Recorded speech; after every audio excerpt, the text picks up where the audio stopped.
Hassler, and Mr. Drew Seidler from the East Coast Horror Group. You guys put your hands together for these guys.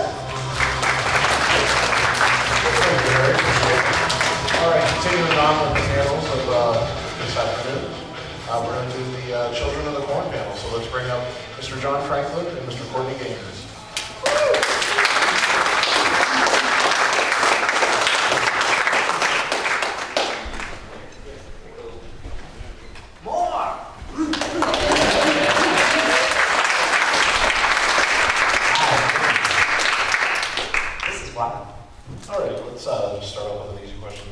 Tell us how you both got involved in the film.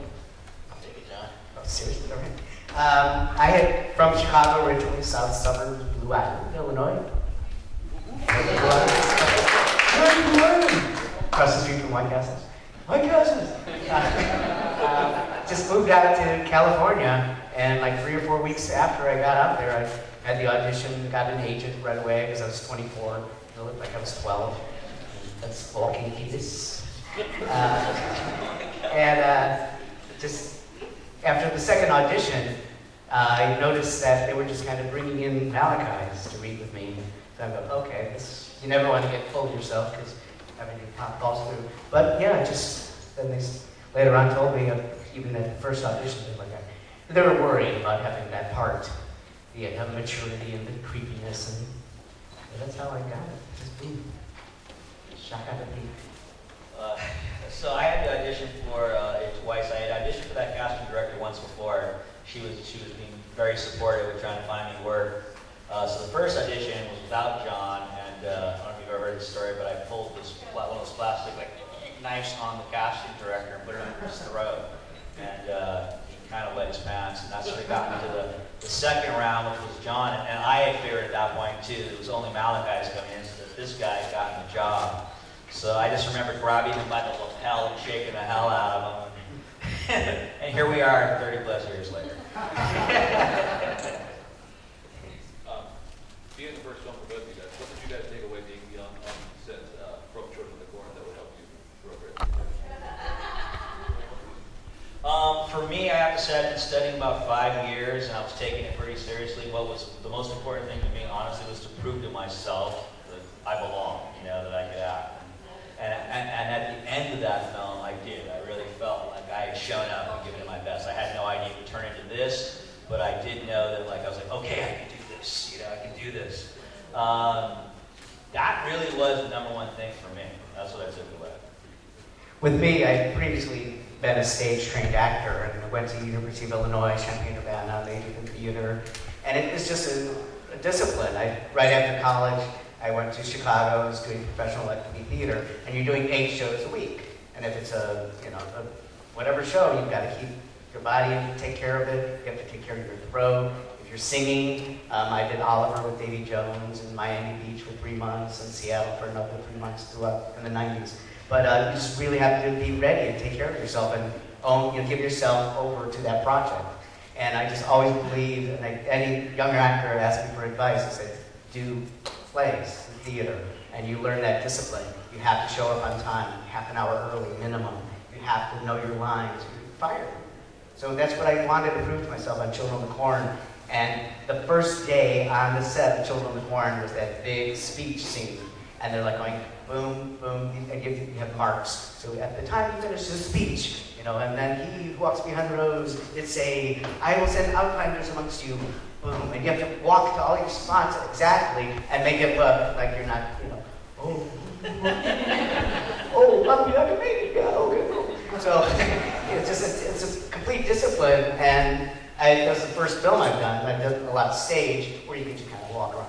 You walk me on the road, but it was very strong, and I wanted to prove to myself. So they just were calling me One Take Franklin the entire shoot because I was like, that was cool. Okay, I'm a professional, and I can transfer all my strategies and strengths from theater onto film. Talk about the filming locations. Were you mostly on location, or was it sound studios? Talk about the town. It was our main place was Sioux City, Iowa. All right, I got some Iowans in the house. Okay. And the reason we were there mainly was that was the best corn they could find. we shot a little late in the season and a lot of the corn was dying, so that was the place. And then we shot in Whiting, which was the town. Correct. And then, there was some other name out yesterday. You remember anything else? I can't remember the other names, but yeah, it was all in that general area, and the town folk of that main stretch, those businesses were thriving. That was a real cafe. And those people got a little bit of money, it was a little bit, but they were just so nice. They just all said, "Oh yeah, take over our town for a week. We'll shut our doors." That would never happen in LA. No, unless it was like mega bucks. Yeah. But yeah, there were no. I mean, the hotel room was with Linda and Peter that was the actual room that somebody was sleeping in. When crew members at Howard Johnson. Yeah, say Howard Johnson. All right, get out of here. We're shooting in your room for the day. So it's just everything. It was low budget, and everything was shot in location. The mall, if I remember, was an old slaughterhouse. That sort of puts you on the realm of what we were dealing with. Yeah. It smelled like formaldehyde, the mall did. It wasn't in the movie, but we had a day, off and stuff like that. So, and me, it was so stupid because like here I am from Chicago, 3 weeks, and then they fly me back to the Midwest, and I'm thinking I didn't bring a winter coat, no hat, no gloves, so I had to go buy stuff. So they took us to a mall to go shopping, and you could just see the animal fat still on the concrete walls, and it was like subterranean. They go, "Oh yeah, this used to be a slaughterhouse." And the smell was like, oh. Like, I'll buy my coat at Sears, thank you. Was it fun to have all the adults over to you guys as opposed to how it usually is the other way around? Say that question again. Yeah, it was the adults that were for the children. Oh, right.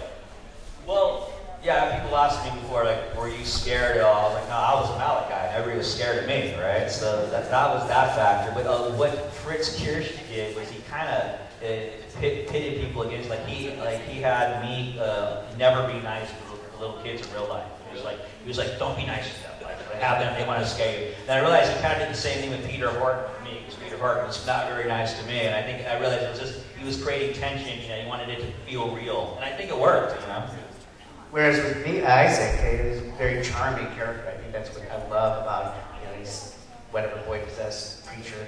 But that's the whole thing with all these creatures, and when they want to get you your money and your wallet to open up, hi, how are you?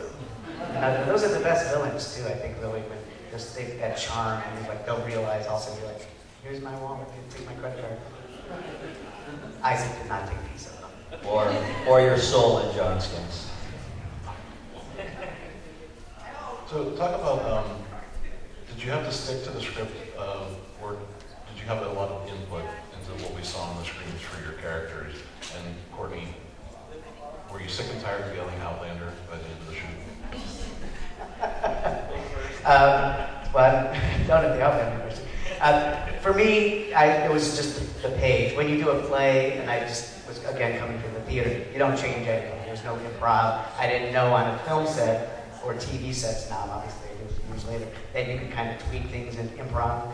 Where it did come up a little bit of improv just was when I was up on the cross, because I was up there a long time, and they had one line. I was good, I swear, and that was it. So I just remember watching the movie still, I go, oh my God, that's such a bad line. I screamed out, I go, you morons! I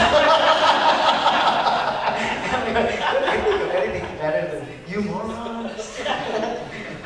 That's why they have you stick close to the script. Actually, this was one of the most restrictive that way. Jeff Goldberg, who was the casting director, went on to be a really big casting director. He was our reader. I had to rehearse with him and do diction things, because it was the way that it was written was sort of this, because of the sort of the biblical. Exactly. So it was very. We had to rehearse that stuff with him, and let's pronounce that word more. So it was really kind of got me in my head a little bit. But I thought it worked well for the project, but I didn't really enjoy that process of having to be so restricted. So. See, I enjoyed. Totally forgot about the rehearsal stuff. Yeah, the night before, Jeff, we would go over and we would be rehearsing all the lines, and as an actor, well, theater guy, I love that. It was great. I still don't like rehearsing much. I like to just know where I need to go, and then when I do rehearsal, I don't really like to show my hand. I don't want the other actor to know everything I'm going to do. And I don't even want to know everything I'm going to do. I wanted to have that spontaneity. But as far as the Outlander question goes, I had no idea it would end up becoming a thing that people would yell down the street at me and in malls. I had no idea. I was just doing my job. Every 10th person at every convention we do together for many years comes up and says, "Could you say Outlander or scream it? And on my cell phone, or we'll put in my voice over here, blah, blah, blah." And he's like, "No." I'll write it on a piece of paper for you. That's it. John, you came back for Isaac Returns. Talk about how you got involved with that film and what it was like for you coming back into that role again after my cousin is also my writing partner, so we had been writing for many years, and Warner Brothers had this sitcom workshop where you get to work with Diane English from a famous producer, Murphy Brown, and all these bigwigs once a week. Thousands and thousands of people submit a comedy sample script. And we wrote a wonder-year sample script, and out of 30 people, we got in that. So anyway, we got a gig out of that, working for, anyone know Connie Stevens? No, sure, crickets. Connie Stevens was a big actress in the 60s and 70s. She was married to Eddie Fisher, who was with Liz Taylor, and the whole combination, Anyway, she hired us for 8.5 years, and we were working, getting a regular paycheck, developing miniseries and things like that. But we had always thought about pitching Children of Corn, Isaac coming back. And it just, a situation came up with my acting manager. She knew somebody over, and then the rights at that point had gone to Dimension, which is part of Miramax. So we got a meeting via her, and we went in, and they're like, "Isaac Returns?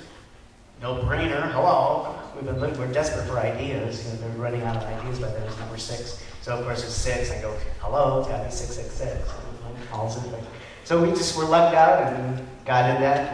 And we did have an original draft of it with Courtney, and stuck as a mental patient in this mental hospital. This is Hollywood. So at the first draft, they go, "Okay, we love this. We're going to have so many drafts. Go write whatever you want." And they didn't say, "Oh, this is a low budget thing. This is this, and this is it. We can only do so many." So anyway, we wrote like this monster opening sequence. Courtney and I were breaking out of this mental hospital, and there's like explosions, and there's like planes coming down and dropping bombs, and just like it was insane. And they read it, and they go, "This is a $3 million budget. Go back home and write another one." So we just came up with different ideas, but again, it was just they said, "We have the budget, and these are the special effects that we perfected. You can chop a girl in half. We're really good at that. You can electrocute somebody." And so all those, if anyone seen 6'6"? Yay! Thank you. My mother. I thought it was. So all those murders that Isaac becomes a maniac, spoiler alert, starts killing people, is because that's what they kind of told us. "Oh, you can do these." So I electrocuted Stacy Keach and cut another girl in half, and was torturing poor Nancy Allen. But they said, "Oh, Courtney, goodbye." So they cut him. So like, oh. John, at the end of the film, what exactly did you become? And why do we see so little of that character? In which one? In the original? Well, after the cross, whatever, they have the monster come up and attack me and eat me, and then the cross blows up into space. So many people go, "Was that really you at the cross blowing up?" Yes, it was. It was a little model. The firecracker. But I guess it was like so strange at the time. You're just like, it says you come back and you're chewed up. So I guess I'm sort of the undead coming back, and finally just to kill him as my final revenge, because he shoved me up on the cross to get killed. And then I guess there was something else in the script. I have to go back and reread the script, the original, where it was like you actually could see us in the lake of fire burning up. But I'm glad they didn't, because it'd be really tough in 666 to explain, "Oh yeah, how you burned up in the cornfield." So for 666, we just said, my partner and I watched 2, 3, 4, and 5 to see, and we go, "No, we don't like any of them. So let's just go directly from 1 to 6, pretend the other one never happened, and then just Isaac happened to be in a coma for 17 years.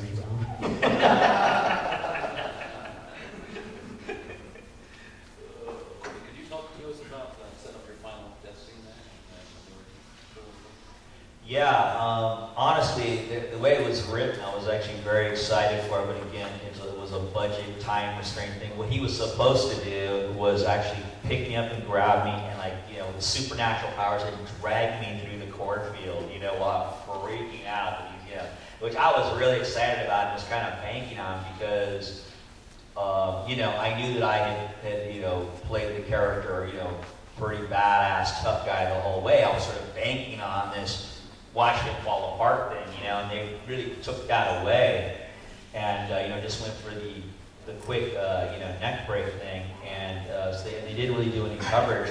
The actual close-up you see of me looking really scared was a shot we did later back in LA on a black box, you know, it was night, because they realized they had no reaction of me. And that was my one little moment to show that he was still really a kid, you know, and show some fear. So I tried to give that there to just give it some dimension. I never knew that. Yeah. I just learned something. I've never heard you tell that story before. Wow. So you got another day at work, that's what he's saying. Basically.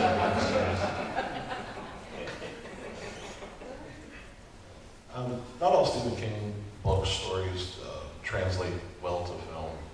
What do you think made Children of the Corn one of the ones that did translate effectively? I'll take this first. I think it's because it's actually a short story. And, you know, it's very difficult to get, you know, to try to get all of a book into a film. You know, one of the advantages of writing a book is you can tell what people are thinking and their emotional process. And you have to just show everything in film. So I think the fact that it was a short story is something they can expand on versus the other way around. Yeah, and also, again, the whole concept of kids killing adults is always terrifying. And it's even come back as Scream Queens, the TV series. Ryan Murphy had a whole episode where they're watching our film up on the screen, and he's a film professor, and the guy's going on and on about the terror of your children killing you and how that the worst, you know, fear of that coming up. You know, most parents don't expect their kids to come back again. Which we still have not been paid for, by the way, which just pisses me off, and that's a big network who obviously, and we actually signed, you know, we signed paperwork for them to use it, and they haven't paid us. Isn't that so? And Chris has been, our manager who's here has been trying to track them down for like 6 months. It's only $1 million each. I was like, come on. Did you guys see the remake? What did you guys think about it? I did not, and I'm never going to. So that I can honestly, without being mean, just say, no, thank you. So I've never done it. So, and a fan insisted that I watch it. We were at a convention in Chicago, and came running up with a copy of the DVD. He's like, take it, watch it, please, please, please. So it is in my office. Yeah, I watched it. There was talk of me coming back and doing a cameo on that. Same guy who produced it, Don Porter's, the original, directed that. And that ended up not happening because I had another job and then a weather problem, and it just wasn't meant to be. But yeah, I did catch it, and you know, I think it's, you know, ridiculous to sort of try to compare, like, you know, what we did versus what those guys did. I don't think that's a fair thing to do. I thought the biggest issue with the film myself was that, and it was closer to what the short story was that the woman, you know, the lead woman was a bitch, you know. And I thought she did a very good job as an actress, but by the time you go to kill her, you could care less. You're like, yeah, get rid of her, you know. And I think that's a big, and they made it a point in ours to make them much more likable, so you care about them. You have to. I mean, they're the leads of the story. They're the good guys. You have to care about them surviving. And yeah, you really did not care if that woman survived or not. Spoiler alert. Thank you. Yeah, since you haven't watched it. But yeah, I think that was the big mistake. Something non-Children of the Corn related, Courtney. You were in the Burbs. Yes. Can you talk about working on that film, working with the younger Tom Hanks, and really an all-star cast in its own merit? Sure. The first thing is, you know, Joe Dante directed, great guy to work for, and he really had a lot of input. I mean, everything from, you know, the haircut to the wardrobe to the teeth, and he kept, you know, bringing me into these, you know, these different meetings, and every time he just laughed, I felt like you're never going to work again. It's so horrible, you know. So I gave him all the credit for creating the physicality of the character. You know, all I can ever say about Tom Hanks is he's just like he seems. He's just a super genuine guy. I mean, he's got to be the most genuine, you know, A-list superstar guy that I've ever met. Just really down to earth and always very nice to me when I meet him, and he's been helpful in other projects I've tried to get going and things like that. Yeah, there's so many good people in it. I mean, Bruce Stern for me was fantastic. He you know, after seeing this, you know, the scene where the first time I come out and I sort of see the Club X and I come to the mailbox and all, looking real scared, and he came up to me afterward and he was like, "Good work, Hans, good work." You know, and after that, he took me under his wing, started telling me stories of working with the Actors Theater and all these things. And he really gave me a lot of confidence that I was on the right track with the character, and I really appreciated that. So it was, you know, we shot nights. It was in LA at Universal, and it was during the writer's strike. There was only 2 shows on, Fletch 2 and us on the entire Universal set, and we were shooting nights. So we really had the whole place to ourselves. It was really kind of strange. But working nights in LA, it was tough because, you know, when you're at least on the road, you can sleep in a hotel, no one's going to bug you. But you're trying to like live your life and work nights. I never got that sleep back. I felt like I aged like 10 years. So. Do we have any questions from the audience? Bring that mic, there we go.